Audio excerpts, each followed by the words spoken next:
शास्त्री जी ने प्रिया को आगे का किस्सा सुनाना शुरू किया। होली का दिन था।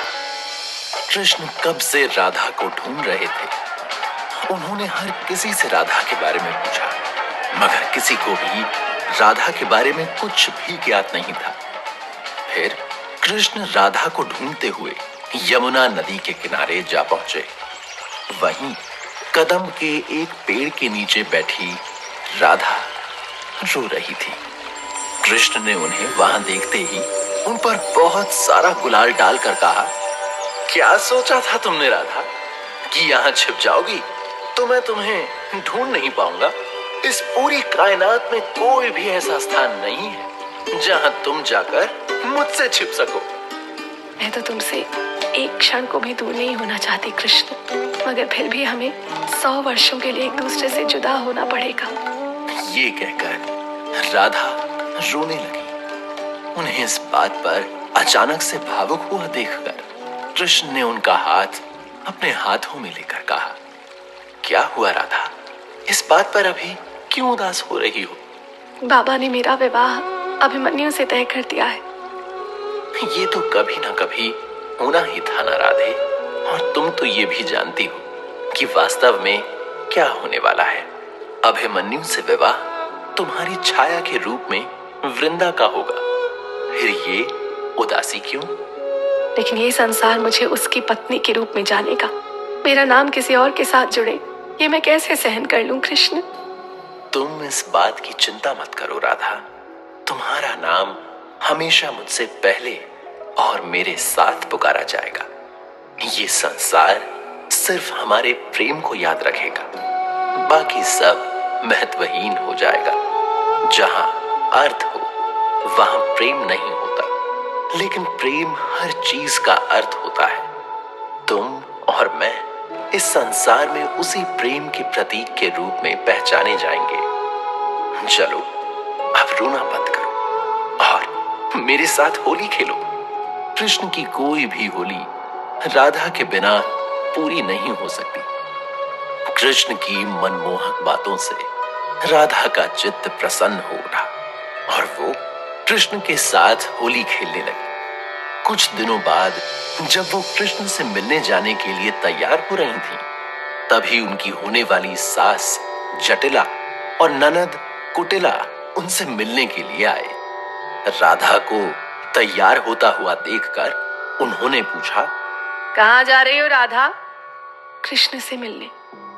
ये सुनकर उनकी सास का चेहरा सख्त हो गया और वो बोली, अपनी होने वाली सास के सामने ये बात कहते हुए तुम्हें जरा भी लाज नहीं आती? इसमें लाज कैसी माता? मैं कृष्ण से प्रेम करती हूँ, वो मेरा मित्र भी है। पहले की बात और थी, अब तुम हमारे घर की बहू बनने वाली हो, इसलिए आज से तुम्हारा कृष्ण से मिलने जाना बंद। मैं जाऊंगी, राधा को कृष्ण से मिलने से कोई नहीं रोक सकता। तभी राधा के कानों को कृष्ण की बंसी का स्वर सुनाई दिया, जिसे सुनकर राधा अपनी सास और ननद को नजरअंदाज करके कृष्ण से मिलने को दौड़ पड़ी। वृंदावन में कुछ देर तक कृष्ण अपनी बांसुरी बजाते रहे और राधा उनके कंधे पर सिर रखकर लेटी रही। जब कृष्ण बांसुरी बजाते बजाते रुके तो उन्होंने प्रेम पूर्वक राधा की आंखों में झांका।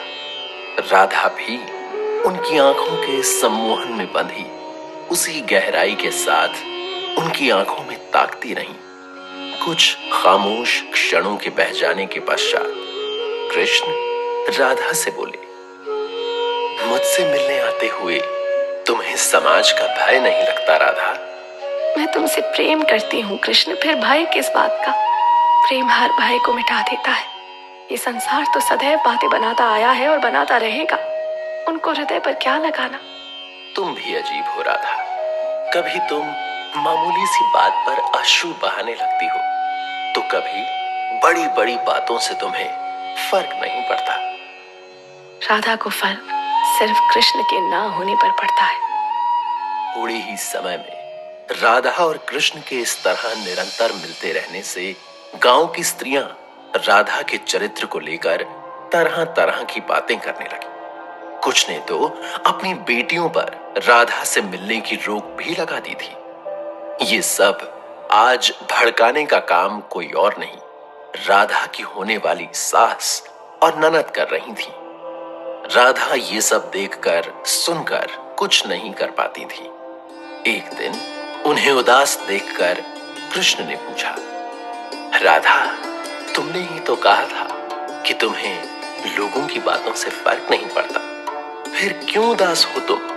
उनके बातें बनाने से मैं तुमसे मिलना नहीं छोड़ूंगी कृष्ण, लेकिन उनके मेरे चरित्र पर प्रश्न करने पर मुझे पीड़ा होती है।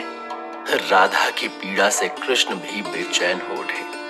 उन्होंने राधा से कहा, तुम चिंता मत करो राधा, मुझे कुछ समय दो। मैं कुछ ऐसा करूंगा जिसके पश्चात किसी के मन में भी तुम्हारी पवित्रता को लेकर कोई प्रश्न नहीं बचेगा। लोगों का मुंह बंद करवाने के लिए कृष्ण ने एक खेल रचा। एक दिन गोपा और गोपियों के संग खेलते खेलते कृष्ण अचानक से गिरकर बेहोश हो गए। गिरने की आवाज सुनकर यशोदा भागती हुई आई। क्या हुआ मेरे पुत्र को? हाँ, उठो कान्हा, आंखें खोलो। कृष्ण का एक सखा बोला, पता नहीं मैया, खेलते खेलते अचानक से गिर गया और गिरते ही तुरंत बेहोश हो गया।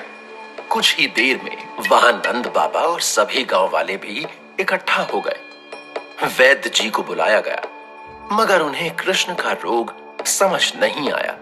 फिर गांव भर से मुनादी करवाई गई। सुनो सुनो सुनो, मुखिया जी का पुत्र कान्हा खेलते खेलते गिरकर बेहोश हो गया। वैद्य जी को भी उसके रोग का कारण समझ नहीं आ रहा। जो भी कान्हा का उपचार करेगा उसे मुखिया जी की तरफ से बहुत सारा इनाम दिया जाएगा। कुछ ही समय में कृष्ण की बीमारी का समाचार आग की तरह आसपास के गांव तक पहुंच गया। एक दिन एक युवक नंद बाबा के पास आया और बोला, मैं भी एक वैद्य हूँ। मैंने आपके पुत्र की बीमारी के बारे में सुना तो उसका निरीक्षण करने चला आया। शायद मैं उसका उपचार कर सकूं। ये सुनकर नंद बाबा तुरंत उसे कृष्ण के पास ले गए। यशोदा ने जब इस युवा वैद्य जी को देखा तो उन्हें ऐसा लगा जैसे कि वो अपने कान्हा को ही देख रही हैं। मगर फिर उन्होंने इसे अपना वहम समझकर अपने मन से निकाल दिया और उससे बोली, वैद्य जी, मेरे पुत्र को ठीक कर दीजिए। आप जो मांगेंगे मैं आपको दूंगी। मैं आपके पुत्र को देखते ही उसका रोग समझ गया। मैं इसका उपचार कर सकता हूँ, मगर आपको वही करना होगा जो मैं कहूँगा। इतना सुनते ही नंद बाबा और यशोदा को उम्मीद की किरण दिखाई देने लगी। उन्होंने हाथ जोड़कर वैद्य से कहा कि जैसा वो कहेंगे वो वैसा ही करेंगे। तब वैद्य जी ने उन्हें एक उपाय बताया। मुझे एक मटकी यमुना का जल चाहिए, मगर ये जल सिर्फ एक पवित्र स्त्री ही भरकर ला सकती है। इतना आसान सा उपाय सुनकर यशोदा प्रसन्न हो गई। मैं अभी मंगवाती हूँ वैद्य जी। तनिक रुकिए तो मैया, जल मेरे तरीके से भरकर लाना होगा। क्या है आपका तरीका? वैद्य जी ने कृष्ण के बालों को काटकर कुछ मंत्र पढ़कर एक रस्सी बनाई और उसे ले जाकर यमुना नदी के दोनों किनारों पर स्थित पेड़ों से बांध दिया। इस रस्सी की ऊंचाई यमुना से एक हाथ ऊपर ही थी और फिर उन्होंने यशोदा से कहा, मैया, जल भरने के लिए जो भी पवित्र स्त्री जाए उसे इसी पर चलकर जाना और आना होगा। ये असंभव है वैद्य जी। आप नहीं जानती मैया कि एक पवित्र स्त्री क्या क्या कर सकती है। जब इस कार्य के लिए कोई स्त्री आगे नहीं आई तो यशोदा खुद मटकी उठाकर जाने लगी। मगर वैद्य जी ने उन्हें ये कहकर रोक दिया कि घर का कोई भी सदस्य ये कार्य नहीं कर सकता। नंद बाबा के घर के बाहर लोगों की भीड़ जमा हो गई। राधा की होने वाली सास जटिला और उसकी नंद कुटिला भी उनमें मौजूद थी। उन्हें अपने चरित्र पर बड़ा गर्व था। इनाम के लालच में उन्होंने आगे आकर कहा, हम ये चुनौती करेंगे क्योंकि हमने आज तक ऐसा कार्य नहीं किया जो एक स्त्री की गरिमा को नष्ट कर दे। सबसे पहले मटकी लेकर कुटिला गई, लेकिन जैसे ही उसने अपना पहला कदम रस्सी पर रखा, रस्सी टूट गई और वो यमुना में जा गिरी, जिसे कुछ लोगों ने नदी में कूदकर बचाया।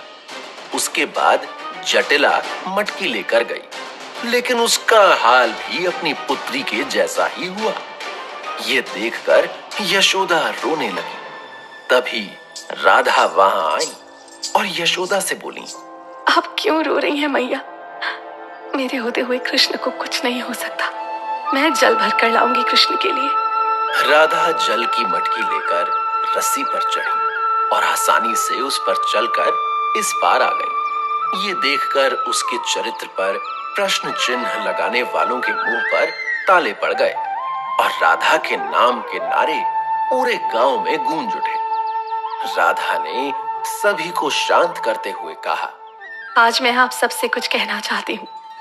प्रेम से अधिक पवित्र कोई और बंधन नहीं होता। प्रेम हर पाप धो देता है। प्रेम हर बुराई पर विजय पा लेता है। प्रेम भक्ति है। प्रेम शक्ति है। प्रेम मिलन है। प्रेम विरह भी है। प्रेम कान्हा की बांसुरी का सुर है। प्रेम सुबह की ओस है। प्रेम जल है। प्रेम आकाश है। प्रेम मैं हूँ। प्रेम आप हैं। प्रेम हम सब में है। फिर ये प्रेम अनैतिक कैसे हो सकता है? मैं कृष्ण से प्रेम करती हूँ, मगर ये भली भांति जानती हूँ कि मैं और वो इस जन्म में एक नहीं हो सकते। तो क्या सिर्फ इस कारण मैं उससे प्रेम करना छोड़ दूं? प्रेम पाना नहीं, प्रेम जीना है, और मुझसे मेरा यह हक कोई नहीं छीन सकता। इसके पश्चात राधा ने वैद्य जी के कहे अनुसार अपने लाए जल को कृष्ण के ऊपर डाला। क्षण भर में कृष्ण की चेतना लौट आई। राधा को अपने सामने देखकर कृष्ण ने कहा था ना मैंने राधा, कुछ ही समय में तुम पर उठने वाले हर प्रश्न का अस्तित्व ही मैं खत्म कर दूंगा। फिर ऐसा कभी मत करना कृष्ण। मैं अपने ऊपर 1000 आरोप ले सकती हूँ, लेकिन तुम्हें इस तरह चेतना विहीन नहीं देख सकती। और इस तरह कृष्ण और राधा ने अपने प्रेम से लोगों को चुप करवा दिया। ये सब सुनकर प्रिया शास्त्री जी से बोली, शास्त्री जी, मेरे मन में जितने भी प्रश्न थे वो सब समाप्त हो गए। राधा कृष्ण के प्रेम को लेकर अब मेरे मन में कोई संदेह नहीं। अब मैं निश्चल मन से आगे का किस्सा सुनूंगी। सब राधा कृष्ण की कृपा है। क्या आप जानती हैं, राधा रानी आजीवन किशोरी ही रही। अच्छा, वो कैसे? एक अष्टावक्र नाम के ऋषि थे। उनके शरीर के 8 अंग जन्म से ही टेढ़े थे, इसलिए उनका नाम अष्टावक्र पड़ा था। वैसे तो वो बहुत विद्वान थे, लेकिन अगर कोई भी उनको देखकर हंस पड़ता था तो वो उसे श्राप दे देते थे। एक बार वो विहार करते हुए बरसाना पहुंचे। राधा भी उनसे मिली। उन्हें देखते ही राधा के होठों पर अनायास ही मुस्कुराहट तैर गई। ऋषि अष्टावक्र को लगा कि राधा उनके कुरूप शरीर पर हंसकर उनका अपमान कर रही है, इसलिए क्रोधित होकर उन्होंने राधा को श्राप देने के लिए अपने कमंडल से जल अपनी अंजुलि में लिया। और फिर जैसे ही वो श्राप देने लगे, कृष्ण वहां पर आ गए और उनसे बोले, ठहरिए ऋषिवर, अपना श्राप देने से पहले राधा से जान तो लीजिए कि वो आप पर क्यों हंस रही थी। ऋषि अष्टावक्र ने कृष्ण से कहा, मुझ पर लोग सिर्फ मेरी कुरूपता पर ही हंसते हैं। इस बार राधा ने बीच में बोलते हुए कहा, नहीं ऋषिवर, मैं आपके बाहरी शरीर पर नहीं हंस रही थी। मुझे तो आपको देखकर आपके हृदय में बसे परमात्मा के दर्शन हो रहे थे। उनके दर्शन पाकर मेरी प्रसन्नता मेरे चेहरे पर छलक आई। राधा की बात सुनकर ऋषि अष्टावक्र का गुस्सा ठंडा हो गया। वो बोले, मैंने श्राप देने के लिए अपने कमंडल से अपनी अंजुलि में पानी भरा था, इसलिए ये श्राप मुझे तुम्हें देना ही होगा। तुम आजीवन किशोरी ही रहोगी। अब ये श्राप है या वरदान, इसका निर्णय तुम करो। इसलिए राधा को कृष्ण की लाडली किशोरी भी कहा जाता है। चलिए अब मैं आपको राधा के जीवन के सबसे दर्दनाक मोड़ के बारे में बताता हूँ।